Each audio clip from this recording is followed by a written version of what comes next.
ನಮಸ್ಕಾರ, ನಾನು ಸಿಂಧುಷಾ ಚಂದ್ರನ್. ಅಖಿಲ ಭಾರತ ವಾಕ್ಶ್ರವಣ ಸಂಸ್ಥೆಯಲ್ಲಿ ಸಹಾಯಕ ಪ್ರಾಧ್ಯಾಪಕರಾಗಿ ಕೆಲಸವನ್ನು ನಿರ್ವಹಿಸ್ತಾ ಇದ್ದೀನಿ. ಆಹಾರವನ್ನು ಸರಿಯಾಗಿ ತಗೊಳ್ಳೋದು ನಮ್ಮ ಬೆಳವಣಿಗೆಗೆ, ಆರೋಗ್ಯಕ್ಕೆ ಮತ್ತು ದಿನಪ್ರತಿ ಆ್ಯಕ್ಟಿವಿಟೀಸನ್ನು ಮಾಡೋದಕ್ಕೆ ಬಹಳ ಇಂಪಾರ್ಟೆಂಟ್ ಆಗುವಂಥದ್ದು. ನಾವು ತಿನ್ನುವ ಆಹಾರ ಸರಿಯಾಗಿ ಹೊಟ್ಟೆಗೆ ತಲುಪುವ ಆ ಕ್ರಿಯೆಯನ್ನು ನಾವು ಸ್ವಾಲೋಯಿಂಗ್ ಅಂತ ಹೇಳ್ತೀವಿ. ನಿಮಗೆ ಗೊತ್ತಾ, ನಾವು ಒಂದು ದಿನಕ್ಕೆ ಸುಮಾರು 700 ಸತಿ ನಾವು ನುಂಗುತ್ತೀವಿ ಮತ್ತು ಒಂದು ಸತಿ ನುಂಗಬೇಕಾದ್ರೆ ಸುಮಾರು 1 ಸೆಕೆಂಡ್ಗಿಂತ ಕಡಿಮೆ ಟೈಮ್ ತಗೊಳ್ಳೋದು. ಆದರೆ ನುಂಗೋದು ಅಷ್ಟೊಂದು ಸುಲಭವಾಗಿ ಇರೋವಂಥ ಕ್ರಿಯೆ ಅಲ್ಲ. ಒಂದು ಸತಿ ನಾವು ನುಂಗಬೇಕಾದ್ರೆ 5 ಮೆದುಳಿನ ನರಗಳು ಮತ್ತು 50ಕ್ಕಿಂತ ಹೆಚ್ಚು ಮಾಂಸಖಂಡಗಳು ಹೊಂದಾಣಿಕೆಯಿಂದ ಕಾರ್ಯವನ್ನು ನಿರ್ವಹಿಸಬೇಕಾಗುತ್ತೆ. ಆದರೆ ಕೆಲವು ಕಂಡೀಷನ್ಸ್ಗಳಲ್ಲಿ ನುಂಗುವ ತೊಂದರೆಯನ್ನು ಕಾಣಿಸ್ಬೋದು. ಯಾವ್ಯಾವ ಕಂಡೀಷನ್ಸ್ ಅಂದರೆ ಸ್ಟ್ರೋಕ್, ಪಾರ್ಕಿನ್ಸನ್ಸ್ ಡಿಸೀಸ್, ಕ್ಯಾನ್ಸರ್, ಮೆದುಳಿಗೆ ಪೆಟ್ಟು, ಡಿಮೆನ್ಷಿಯಾ, ಸೋಂಕುಗಳು, 9 ತಿಂಗಳಕ್ಕಿಂತ ಮುಂಚೆ ಹುಟ್ಟಿರೋ ಮಕ್ಕಳಲ್ಲಿ, ವೃದ್ಧರಲ್ಲಿ ಮತ್ತು ಕೆಲವು ಮೆಡಿಸಿನ್ಸ್ಗಳ ಸೈಡ್ ಎಫೆಕ್ಟ್ಸು ಕೂಡ ಈ ನುಂಗುವ ತೊಂದರೆ ಕಾಣಿಸ್ಬೋದು.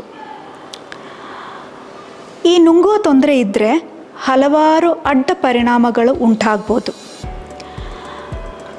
ಅದರಿಂದ ನಮ್ಮ ಬೆಳವಣಿಗೆ, ಆರೋಗ್ಯ ಮತ್ತು ರೋಗ ನಿರೋಧಕ ಶಕ್ತಿ ಕೂಡ ಕಡಿಮೆ ಆಗಿರುತ್ತೆ. ನುಂಗುವ ತೊಂದರೆ ಇದ್ದರೆ ನಮ್ಮ ದಿನಪ್ರತಿ ಕಾರ್ಯವನ್ನು ನಿರ್ವಹಿಸಲು ಕೂಡ ತುಂಬ ಕಷ್ಟವಾಗಿರುತ್ತೆ.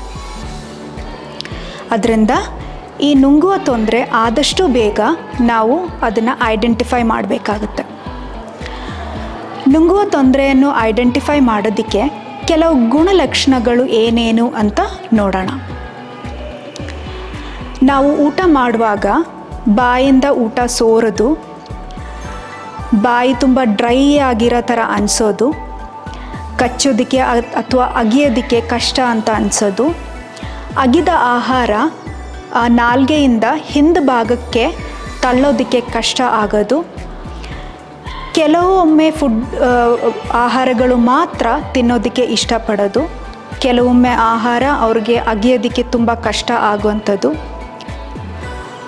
ನುಂಗುವಾಗ ಗಂಟಲಲ್ಲಿ ನೋವು ಕಾಣಿಸೋದು ಅಥವಾ ಗಂಟಲಲ್ಲಿ ಸ್ಟಕ್ ಆಗಿರೋ ಥರ ಅನಿಸೋದು, ನುಂಗುವಾಗ ನತ್ತತ್ತೋದು, ನುಂಗುವಾಗ ಉಸಿರು ಕಟ್ಟೋದು, ನುಂಗುವಾಗ ಕೆಮ್ಮು ಬರೋದು, ನುಂಗುವಾಗ ಮೂಗಿಂದ ಆಚೆ ಬರೋದು, ನುಂಗುವಾಗ ಕಣ್ಣಿಂದ ನೀರು ಸೇರೋದು, ಮತ್ತು ನುಂಗುವಾಗ ಎದೆಯಲ್ಲಿ ಸ್ಟಕ್ ಆಗಿರೋ ಥರ ಸೆನ್ಸೇಷನ್ ಅನಿಸೋದು, ಹೆಚ್ಚು ತೇಗು ಬರೋದು, ಊಟ ಮಾಡಾದಮೇಲೆ ವಾಮಿಟಿಂಗ್ ಆಗೋದು ಮತ್ತು ಊಟ ಜೀರ್ಣ ಆಗೋದಕ್ಕೆ ಕಷ್ಟ ಆಗೋದು.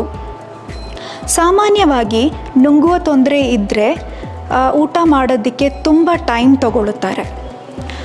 ನಾರ್ಮಲಿ ಊಟ ಮಾಡೋದು ನಾವು ಒಂದು 10ರಿಂದ 20 ನಿಮಿಷವರೆಗೂ ಟೈಮ್ ತಗೋತೀವಿ. ಆದರೆ ಕೆಲವರು 45 ನಿಮಿಷ ತನಕನೂ ಟೈಮ್ ತಗೋತಾರೆ. ಅವರಲ್ಲಿ ಕಾರಣವಿಲ್ಲದೆ ದೇಹದ ತೂಕ ಕೂಡ ಕಡಿಮೆ ಅನಿಸುತ್ತೆ. ಕೆಲವೊಮ್ಮೆ ನೀವು ನೋಡಿರ್ತೀರ, ಹಾಸ್ಪಿಟಲಿಂದ ಡಿಸ್ಚಾರ್ಜ್ ಮಾಡುವಾಗ ಅವ್ರ ಹೊಟ್ಟೆಗೆ ಅಥವಾ ಮೂಗಿಂದ ಅವರು ಪೈಪ್ ಹಾಕಿರ್ತಾರೆ. ಇವೆಲ್ಲ ನುಂಗುವ ತೊಂದರೆ ಇದೆ ಅಂತ ಲಕ್ಷಣಗಳು.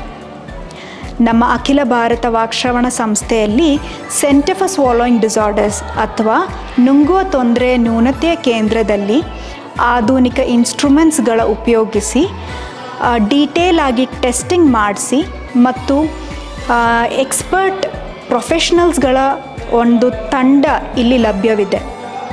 ನಿಮಗೆ ಅಥವಾ ನಿಮಗೆ ಗೊತ್ತಿರೋರಿಗೆ ಯಾರಿಗಾದರೂ ಈ ಎಲ್ಲ ಲಕ್ಷಣಗಳು ಅಥವಾ ನುಂಗೋದಕ್ಕೆ ತೊಂದರೆ ಇದೆ, ಈ ಕೆಲವು ಗುಣಲಕ್ಷಣಗಳು ಕಾಣ್ತಾ ಇದೆ ಅಂತ ನಿಮಗೆ ಅನಿಸಿದ್ರೆ ನಮ್ಮನ್ನು ಸಂಪರ್ಕಿಸಿ.